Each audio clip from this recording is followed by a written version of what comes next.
لكن لو ابن عامل نظافة ممكن يتعين؟ يعني دي برضو يعني انت حضرتك بتقول كلمة يعني مش قوي كده. لا لان دي كانت احد القضايا المثارة. كان هو ده برضو هو يعني طبعا عمل القاضي المفروض برضو يكون من وسط مناسب لهذا العمل. عمك نادية اوعى تجيب اسم تاني. القاضي له يعني مع احترامي لكل عامة الشعب، القاضي له شموخ ووضعه، فضروري يبقى مستند لوسط، بقول لك وسط محترم. محترم ماديا ومعنويا.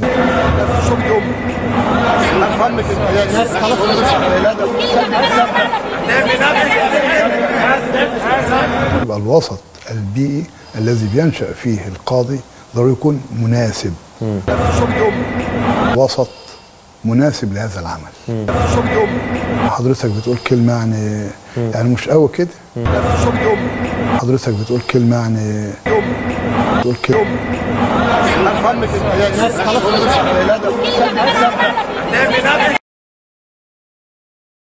انت فين يا ام سالم؟ هاتي مجور العجين وتعالي شوف ابنك بيتمخطر بين الاكابر.